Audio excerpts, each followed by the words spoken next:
Ele é considerado um dos melhores atacantes que o vôlei já teve. Quando saltava para atacar, a bola atingia uma velocidade de 150 km por hora, recorde registrado no Guinness Book. Seu saque poderoso, que garantiu a tão desejada medalha de ouro nos Jogos Olímpicos de Barcelona em 92. Com a seleção brasileira, garantiu muitos títulos, com passagem inclusive depois no vôlei de praia. Jogando na Itália, foi eleito como o ataque mais poderoso, com recorde mundial de 74 pontos numa única partida. Para nos contar um pouco da sua trajetória vencedora, o nosso Opinião Livre de hoje conversa com o eterno menino de ouro do Brasil, Marcelo Negrão. Muito obrigada pela sua presença. Obrigado eu, Silvia. Tudo bem? É um prazer estar aqui com você hoje, poder contar um pouquinho da minha história, né? É sempre muito bom a gente passar para o pessoal de casa, relembrar, né, alguns momentos da carreira, do começo do voleibol, bem dizer, né? Porque é ali que começou a despertar o interesse da garotada, começou a despertar o interesse do público, do modo em geral, do brasileiro, a gostar e ter esse gostinho aí pelo voleibol, né? Mas é um prazer. O vôlei hoje é uma grande referência, né? Então, você ser um exemplo para uma geração que entrou para o esporte por meio do vôlei, o que isso representa para você? É uma responsabilidade grande, é uma responsabilidade que eu vejo, inclusive hoje, pai, 2 meninos, um de 8 e um de 10 anos, chegar na escola e todos os amiguinhos dele, dessa geração, me conhecer. Tudo graças à televisão, à mídia, gostar ou não? à internet. Gostam. Então todos orgulho, fazem. Quando eu vou pegar os meninos, né? Aí vem os amiguinhos e eles querem dar 5 toda hora, né? Bate aí, o negrão. Né? Aí fala, o pai do Gabi, porque um chama Gabriel, outro Matheus, né? Então os maiorzinhos de 10 anos, então eu sou o pai do Gabi, né? Olha lá o pai do Gabi, o jogador Marcelo Negrão. Então eles perguntam o tempo inteiro, e aí, como que é jogar na seleção brasileira? Todos têm esse sonho. Eu sou, acho que de todo menino, né? Como eu tinha também, como que é jogar na seleção brasileira? Depois eles falam, você já ganhou a Olimpíada? Já ganhei a Olimpíada, tal. Aí eu falo para eles, conto um pouquinho. Então o tempo inteiro é isso. Mas você vê que como o vôlei, né, diferente de outros esportes, como o nosso Brasil não tem muita memória, tem uma geração aí que muitas vezes desconhece e não viu jogar. Sim. Então, bacana você estar me falando que essa meninada pequena já sabe quem você é. Tem a internet, tem fotos, tem site. Então, a molecada hoje procura, botou no Google ali, vai achar. E as próprias escolas já incentivam, né? O meu filho tem aula de computação, então chega lá, já senta, já pesquisa sobre um, sobre outro. Outro dia ele estava pesquisando sobre o Michael Jordan. Ou seja, não tem nada a ver. O menino de 10 anos, o Michael Jordan, nem acompanhou isso, mas ele já sabe quem é, entendeu? Já começa a pesquisar. Então isso ajudou muito, resgatou muito aqueles feitos, porque lógico, hoje em dia a molecada, muitos não me viram nem jogar, não sabe, mas por causa da internet, desse meio aí das redes sociais, o pessoal relembra, né? Agora, na sua época foi difícil? Era difícil? Como é que foi o teu começo? Conta um pouquinho da sua trajetória. Você começou, porque você já fez sucesso com 18 anos. Não, mas eu vou contar. Foi bem rápido, foi uma sessão rápida, assim. Realmente eu cresci muito rápido, mas não foi fácil, como todo mundo, né? Eu nasci aqui em São Paulo, contar rapidinho. Eu nasci aqui em São Paulo, meu pai era engenheiro mecânico, ele foi transferido para Recife, então eu fui para Recife com 2 anos. O meu pai jogou, sempre foi atleta, ele foi jogador de basquete pelo Palmeiras na época, né? Por isso que eu sou palmeirense hoje também, né? E sempre ouvindo falar em Palmeiras, você acaba crescendo com aquilo, então é Palmeiras, né? Então o que acontece? Ele foi para Recife, chegando em Recife, uma cidade de praia, não tem o basquete, mas ele naquela ânsia de fazer um esporte, aquela vontade de fazer uma atividade física, começou a jogar o vôlei de praia. E sempre me carregando junto. No começo eu ia brincar na areia, fazer buraco na areia, e um belo dia, já com 10 anos, já tinha quase que 1,80 m. Meu pai tem quase a minha altura, eu tenho 2 metros, meu pai tem 1,95 m, então ele é alto também, né? Então, um belo dia, aquele negócio do meu pai jogando, e meu pai seco, ele chegava às 5 horas da manhã, porque 4h30 no Nordeste já está sol, tá? Então ele chegava às 5 horas da manhã na praia, me tirava da cama, né, e falava, vamos comigo, Marcelo. Aí eu ia lá, e ficava lá, grandão, né, mas ficava lá vendo o jogo. Um belo dia, de tanto ir, faltou um. E na praia se joga 4 contra 4. Faltou um. E o pessoal seco para jogar, e faltou um. Quem que... chama o filho do Negrão, ele tem altura para jogar, né? Aí o meu pai, Marcelo, vem aqui. Falou, olha só, voleibol é jogar a bola para cima, você não pode deixar a bola cair no chão. Então fica aqui no pé da rede, quando a bola chegar, você joga ela para cima. Aí a gente se vira. Eu falei, tá bom, pai. Aí eu comecei a frequentar a rede, né? Toda vez eu já ia esperando para alguém faltar, se eu entrar e completar o time, né? E aí acabava o jogo, ele pegava e literalmente foi o meu pai que me incentivou e me iniciou mesmo nisso daí. Ele me pegava e falava, Marcelo, agora dá um toque. Agora o toque não é assim, agora dá uma manchete, agora vem cá e ataca, vem cá e ataca. E comecei a me tornar um jogador assim. E todo final de semana eu ia, sábado e domingo, estava lá, das 5 da manhã até 5 da tarde. Meu pai era desse jeito, era secão, o primeiro a armar a rede e o último a sair. E um belo dia, num colégio que existe até hoje, um colégio chamado Colégio Boa Viagem, um técnico passou na praia, na rede, e me viu. Falou, quem é esse garoto? Ah, é filho do Negrão, tal. Poxa, será que ele não quer fazer um teste aqui na escola? Aí, muito bem. Eu falei, como que é isso? Você vem aqui, se você passar, você ganha uma bolsa de estudo. Na época era um colégio, é um colégio até hoje muito bom e muito caro, a gente não tinha condição de pagar. Mas tendo uma oferta dessa, Olha né? Só. Aí eu fui lá, fiz o teste, eu lembro que, imagina, eu conto até nas palestras, o pessoal dá risada. Eu jogando com rede adulta, com homens já sabia o movimento de ataque, fui pegar uma rede que batia quase que na minha cabeça, porque era a rede da minha idade, né? Da molecada da minha idade, a molecada da minha idade muito mais baixa que eu sei que quando eu subi para dar o primeiro ataque, eu quase matei um do outro lado, porque eu estava jogando na areia, fui pular no chão duro na quadra, pulava quase que a rede. Claro. Eu dei uma cacetada, eu lembro que na segunda bola que eu ataquei, a molecada se abaixava assim, mas o que é isso? Aí o técnico, olhei para ele, passei no teste, ele com um sorriso daqui, aqui lógico, achei. Achei o menino Exatamente. de ouro. Então eu comecei a jogar em Recife nesse colégio, e esse colégio participa de competições de colégio contra colégio. E lá em Recife é uma coisa muito grande, essas competições. E dali, os que técnicos... bom ouvir isso, ainda é. Ainda é. Os técnicos da seleção da categoria, que vai representar o Estado, Estado contra Estado, seleciona ali os jogadores para formar a seleção. E na época eu fui seleção pernambucana, que joguei contra a seleção de São Paulo, e daí na época tinha outros olheiros aqui de um clube que não existe mais hoje, que era do Banespa. O Banespa incentivava muito o esporte, todas as modalidades no vôlei, e inclusive tinha o time principal onde era tido como espelho. Então tinha o Montanaro, tinha o Xandó que jogava, o próprio Zé Roberto, na época ainda peguei o Zé jogando ainda. Então eles me viram jogando, me chamaram para vir para São Paulo, e aí o meu pai falou, Marcelo, em São Paulo você tem teus avós, teus tios, teus primos, e ele todo mundo. Visualizou já que então você ele falou, sair, né? se você realmente quer seguir esse caminho, lá em São Paulo está muito tranquilo para você. Né? Mas aí é lógico, vai depender de você vai estar sozinho. Morava numa casa do atleta, eu e mais 25 atletas. Um desses atletas era o Giovani, para você ver, eu já conheço o Giovani desde os 13 anos de idade. Que teve aqui também. Que teve aqui. Então era o Giovani, depois em seguida veio o Tandy, veio o Maurício. Ou seja, não foi à toa que nós conseguimos chegar numa medalha, porque a gente já se conhecia demais. O grupo, quando entrou na seleção adulta, já era um grupo já eram amigos. Desde infanto-juvenil a gente já se conhecia, né? Era uma coisa bem anterior. Mas começou assim, aí eu vim para São Paulo.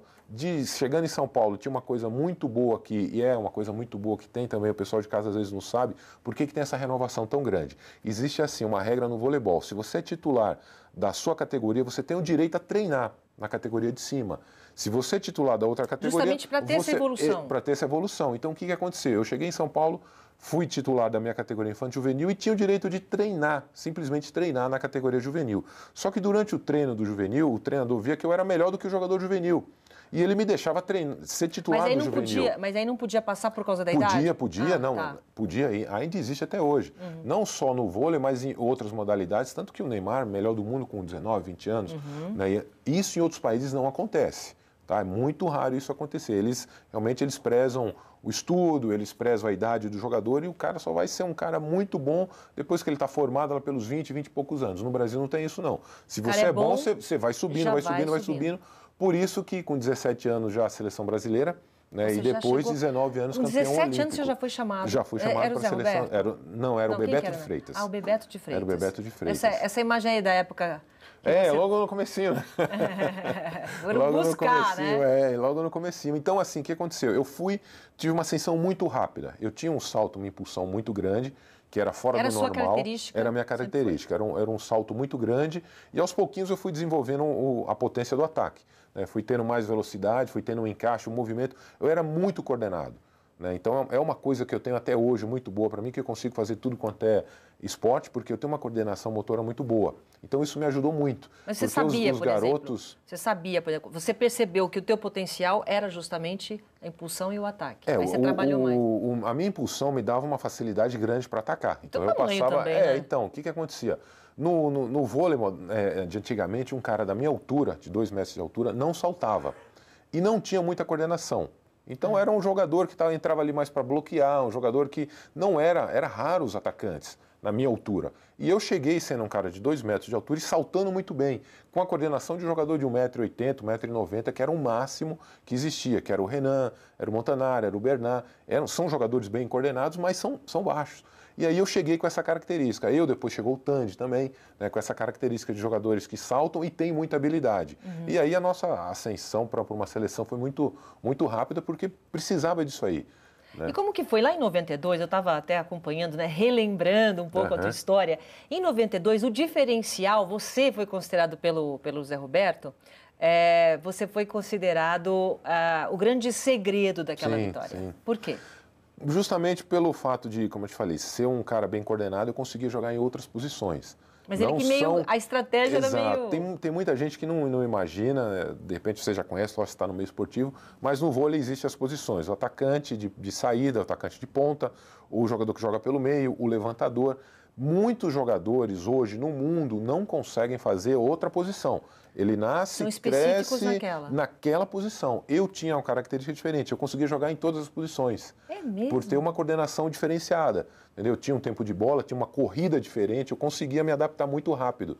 E aí o Zé foi muito esperto, muito inteligente e me usou em algumas jogadas, fazendo um tipo de bola diferente, coisa que no mundo inteiro ninguém fazia. E até hoje, é uma coisa que a gente futuramente pode até discutir isso, eu acho que o Brasil está meio que regredindo, parou de criar esse tipo de jogador assim. O Brasil sempre foi, no voleibol, uma modalidade que a gente criava estilos diferentes. Veio o jornada, veio o saque-viagem, veio o nosso estilo de jogo. Por que você acha que parou? Tem tanto talento, tanta... Essa renovação está acontecendo tanto? Eu acho que acomodou. Eu acho que a gente está tendo jogadores aí que nunca tivemos em termos de altura e aí os técnicos não estão puxando para dar uma inovada. Não basta ser só um cara alto. Eu acho que tinha que inovar, tinha que atacar bolas diferentes. Eu ficava treinando com o Maurício, jogadas que eu ficava criando na minha cabeça. O Maurício, vem cá, vamos criar uma jogada aqui. Ele, mas eu não aguento mais. Não, vem cá, vamos criar.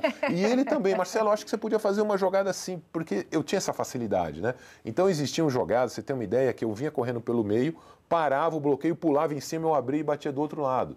Entendeu? Mas isso é uma velocidade muito grande. Mas vocês treinavam tem que treinar, tem que saber a bola, quando saiu a bola na medida certa, o tempo certo. Mas eu gostava de fazer isso, eu gostava de inovar. E a maioria do jogador não, ele fala, eu vou ser um cara bom, mas eu vou ser bom nisso aqui só e acabou. Eu não me contentava em ser bom só naquilo. Eu queria sempre inventar. Mas o vôlei brasileiro está muito bem representado. Tá, não, aí a gente não tem o que falar, né, Silvia? Está muito Independente bem. Dessa criatividade, está muito bem. né? Na nossa época, existia até o começo da seleção brasileira, você ter uma ideia, existia o patrocínio, né? Eu calço 48, eu só conseguia comprar tênis nos Estados Unidos. E na época não se ganhava dinheiro. E meu pai me dava o dinheiro e eu adorava viajar para os Estados Unidos para comprar um monte de tênis para poder jogar. Inclusive o tênis que eu fui campeão olímpico, eu comprei. Entendeu? Ninguém me deu. Depois aí veio, lógico, a mídia veio, né? Toda essa divulgação e o voleibol é o que é hoje. Hoje existe o centro de treinamento da seleção brasileira, que o jogador vai para lá, se preocupa só em treinar. Antigamente não tinha isso, a gente ficava alojado muitas vezes em hotel, em exército, quartel, muitas vezes no quartel da Marinha, no quartel, nos centros militares, onde tinha, era a mesma comida do exército. Acordava às 5 horas da manhã com aquela cornetinha ali, jurava a bandeira toda vez, continência. Eu não sabia, não. Muita coisa. A seleção brasileira antigamente era assim, você usava a estrutura que o governo te dava, entendeu? Não era assim. Eu lembro de viajar para o Japão, na época são 36 horas de avião.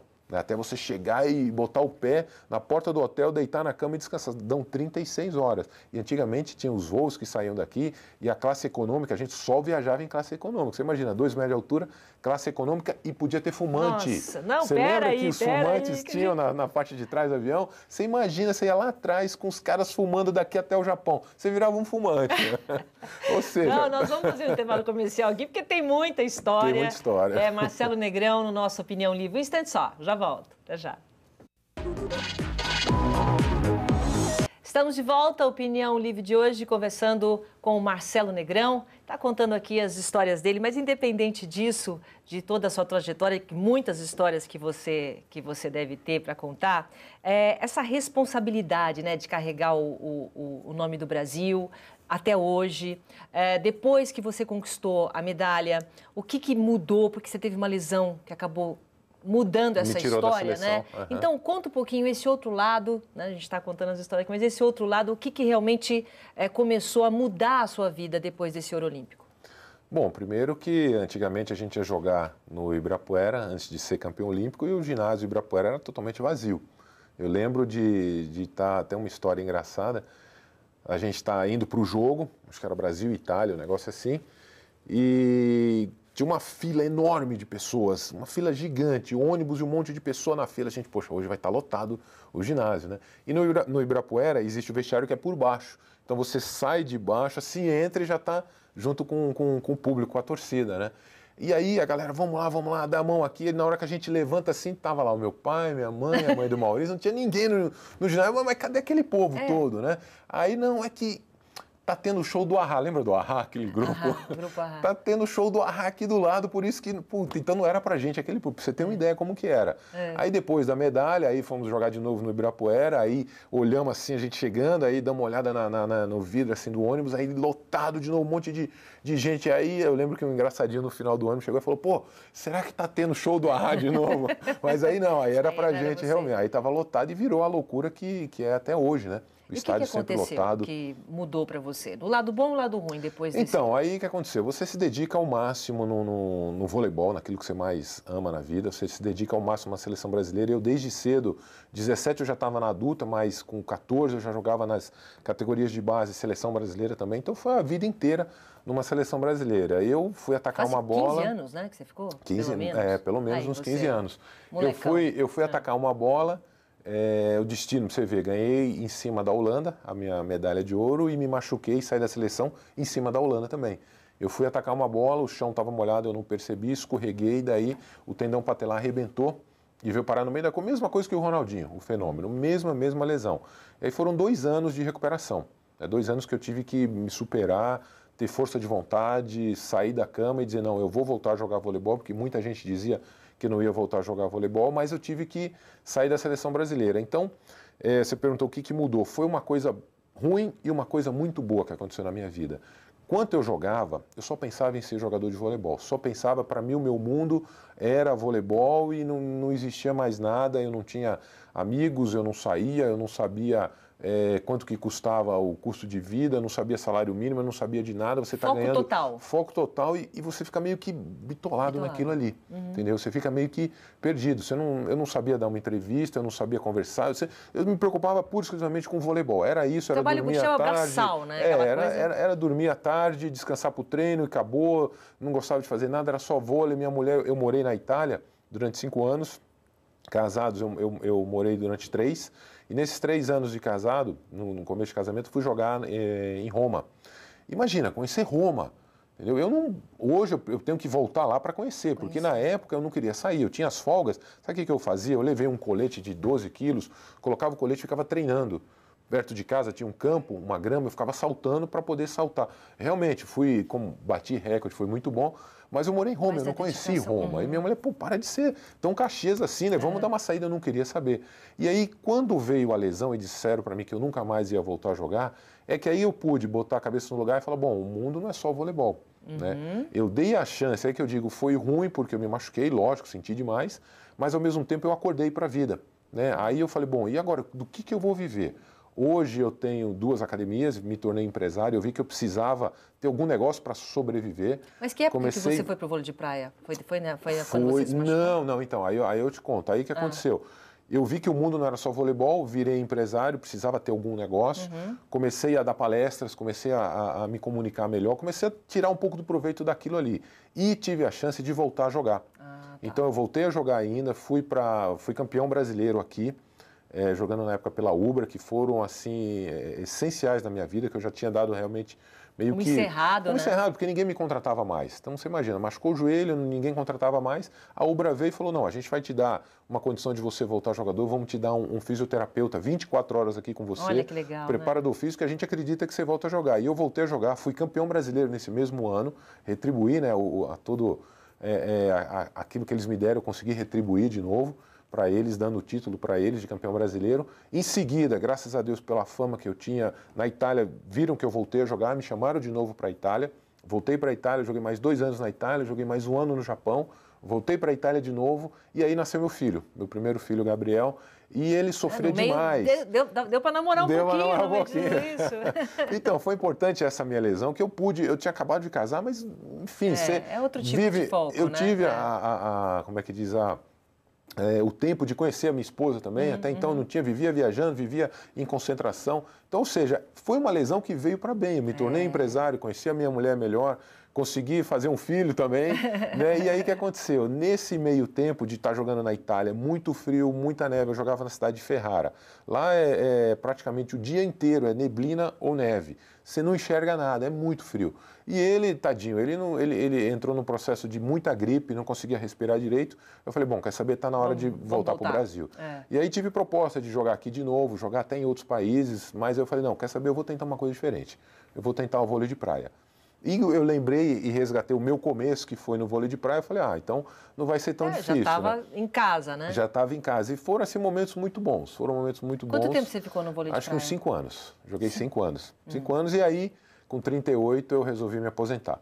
Chegou um momento que eu achei, bom, agora está na hora de pensar em outras coisas que vão dar mais procedimento à minha carreira, e daí uma delas é me tornar comentarista. Né? Tá, e a gente está com algumas imagens, né, da época de jogando vôlei de praia. Você é embaixador do Banco do Brasil? Um outro projeto muito bacana, que o Banco do Brasil ele é patrocinador da seleção brasileira, mas não é só isso. Ele se preocupou, e se preocupa até hoje, em aproveitar essa experiência que a gente tem e está passando para os funcionários ou para pessoas que gostariam de ter visto a gente de perto e não puderam ver, e hoje tem essa condição de estar podendo ver a gente de perto, com palestras, com visitas a entidades carentes, asilos, creches, hospitais. E hospitais, Silvia, não é hospitais que a gente entra lá na ala onde a molecada já está boa. Pelo contrário, é câncer terminal, a gente leva um boné, leva um presentinho no final do ano, para todo mundo, uma sacola enorme. Então, é um projeto muito bacana. Você acha que o esporte muda a vida da pessoa? Muda, mas com certeza.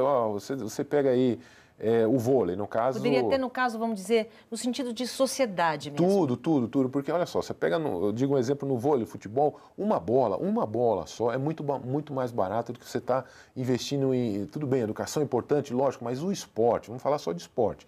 O esporte, o menino, ele vai ter que, obrigatoriamente, escutar o técnico. Então, ele já vai estar escutando uma pessoa mais velha. Okay. Então, ele já vai levar isso aprendizado para casa, para escutar os pais.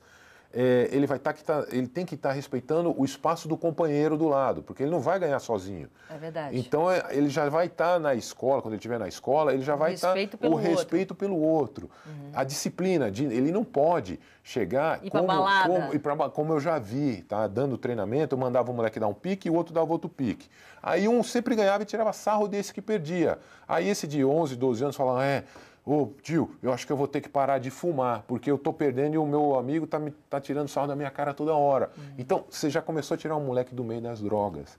Uma bola, entendeu? Aí você bota uma bola, os moleques adoram, a hora de quem ataca mais, quem salta mais, quem corta mais, e você para ensinar, eles escutam. Então, através do esporte, a gente consegue muita coisa, consegue mudar a cara do Brasil lá fora, e eu te digo por quê. Porque quando eu joguei e a gente foi campeão olímpico, muitos falavam assim, como é que o Brasil... Tão grande, né? Um país que educação não é boa, a alimentação desses caras, eles não devem comer nada que preste. Como é que esses caras conseguem ganhar de Rússia, Estados Unidos, Holanda, Itália? Então, através do esporte, você começa a mostrar para eles... O que você respondia? Eu falava, você acha que o quê? Que lá eu preciso estudar. Se eu não estudo, eu não sei marcar o adversário, eu não sei mentira, analisar. A gente faz tudo isso. Exatamente. Então, eles começam a ver, então os caras estão estudando, então a educação lá está melhorando. Olha a imagem que a gente tem, né? Os caras estão fortes, olha o físico dos caras, então a alimentação lá está melhorando. Os caras têm grupo, os caras sabem jogar, então eles sabem se respeitar. Então, através do esporte, a gente consegue mudar a cara do Brasil lá fora, sim, com certeza. O que você espera dos Jogos Olímpicos 2016? No sentido amplo, não só, a gente tem 3 minutinhos, não só no sentido do vôlei, né? O que o vôlei está bem estruturado, mas em tudo. Eu acho que é uma surpresa em relação às outras modalidades. O vôlei com certeza é medalha, não sei se ouro, prata ou bronze, mas com certeza o vôlei de quadro e o vôlei de praia masculino e feminino, eles sobem no pódio. Isso aí é tido como certo, está muito bem estruturado. Perante o mundo, o Brasil está como um dos primeiros, um dos tops. As outras modalidades, pelo que eu pude acompanhar nas Olimpíadas que eu fui e nessa, como eu fui como comentarista, na passada, é uma surpresa. É uma surpresa, a gente não sabe. Hoje deu uma medalha de ouro, o que esperar, o Arthur Zanetti ganhou no arco, a gente nunca imaginou que fosse ganhar. Umas que a gente achava que fosse ganhar, não ganhou. Então, é uma coisa que você está dizendo assim, é meio que no improviso. É meio que no improviso. Isso Eu acho entristece, que entristece. Eu acho que vai servir como aprendizado para as próximas. Sério? Porque o empresariado vai estar vendo, e é muito triste você pagar uma festa e chegar outra e comemorar, né? É muito mais legal você estar pagando a festa e você comemorar, né? Ou você chega e banca a festa e quem comemora é outra. É muito ruim isso. E isso eu acho que vai refletir um pouco aqui no Brasil. A gente vai ver muita gente que a gente acha que pode ganhar, podia ganhar mais medalhas. O COB está fazendo de tudo. O COB sempre tenta dar o melhor. Mas a gente sabe que na hora da Olimpíada pesa e não é 2 anos que vai fazer um campeão olímpico. Já vem de base, já vem desde cedo. Você vê, eu comecei nas categorias de base desde os 13 anos de idade. Já tinha tem um amadurecimento psicológico também. Tem tudo isso também. Então não é assim, do dia para a noite, faltando 2 anos que a gente vai fazer, né, campeões olímpicos no atletismo, natação, judô, basquete. Demora. Alguns não têm o que o vôlei tem hoje, aquilo que a gente está falando. Já veio sendo feito um trabalho há muitos anos atrás. Precisa também do pai do Marcelo Negrão incentivando, precisa também as escolas ajudarem. Todo mundo precisa ajudar. Hoje em dia, parece que estão querendo voltar, mas tiraram a educação física das escolas. Isso é um absurdo, né? A molecada hoje não é obrigada, não conta mais ponto a educação física. Eu comecei na escola, te falei, comecei na escola. Quando você falou, buscaram, entendeu? Você conseguiu entrar numa escola bacana. Numa escola para poder... Através do esporte, que é o certo, né? Então, a gente sabe que é o certo. Isso aí, eu não sei, pode ser que eu esteja bem enganado, tomara que eu esteja bem enganado, tomara que o Brasil chegue, o COB quer ficar entre os 10 no ranking de medalhas, no quadro de medalhas. Tomara que o Brasil consiga chegar a isso, mas eu acho que não vai ser fácil. Não é o que eu venho acompanhando hoje em dia, conversando com um, com outro atleta. Vai dar certo. Muitos dizem que até hoje não tem patrocínio, não tem ajuda, não tem o que eu posso às vezes até ajudar. Então, enfim, tomara que dê certo. Tá bom. Obrigada, viu, pela sua presença aqui. É um prazer. Obrigada mesmo. A gente fica por aqui. Obrigado pela sua companhia. Até a próxima. Tudo.